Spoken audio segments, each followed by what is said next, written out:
श्री राधे श्री राधे। बोलिए श्री हनुमान जी महाराज की, राधा कृष्ण भगवान की, अजब जय जय सरकार की। एक सप्ताह तक जब युद्ध चला तब आज जामवंत जी के हृदय में भान हो गया कि यही मेरे वही राम हैं। राम जी की झांकी नजर आई, चरणों में गिर गए, प्रभु क्षमा कर दीजिए, और मेरी गलती की क्षमा तो नहीं हो सकती, लेकिन इसके बदले में आप ये मणि तो ले जाइए, लेकिन साथ में मेरी पुत्री के साथ विवाह करके इसको भी ले जाइए। अब जामवंती मैया को भगवान लेकर गए।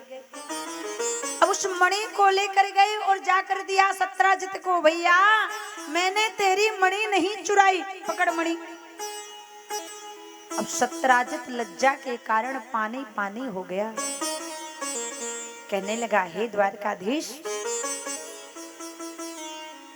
मेरे मन में पाप आ गया था, मुझे क्षमा कर दीजिए, क्षमा कर दीजिए। और लज्जाते हुए सिर झुकाया, मणि भी वापस की और बोले, मेरी क्षमा की भूल तो बहुत बड़ी है, इसलिए आप एक काम कीजिए, मेरी पुत्री सत्यभामा को भी लेते जाइए।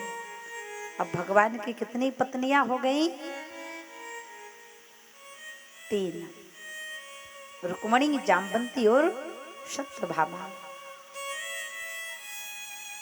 कहते एक दिन भगवान आखेट करने के लिए गए, जहां पर ये प्रतियोगिता चल रही थी, जो चिड़िया की आंख पर बाण मारेगा उसका विवाह लक्ष्मणा के साथ होगा। और किसी ने नेत्र पर प्रहार नहीं कर पाए, भगवान ने प्रहार कर दिया और भगवान लक्ष्मणा को भी ब्याह कर ले आए।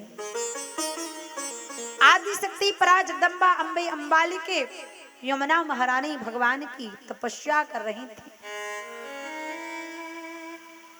और कालिंदी मैया के साथ भी भगवान ने पानी ग्रहण किया। कहते हैं भगवान की 8 पटरानियां हुई, रुक्मणी, जामवंती, सत्यभामा, कालिंदी, लक्ष्मणा, मित्रविंदा, सत्या, भद्रा। भगवान श्री कृष्ण द्वारकाधीश आसन पर बैठे, श्री सुखदेव जी महाराज कथा का वाचन कर रहे। परीक्षित जी ने कहा, शर्वोऽहं भय काल सर्पनाशनम्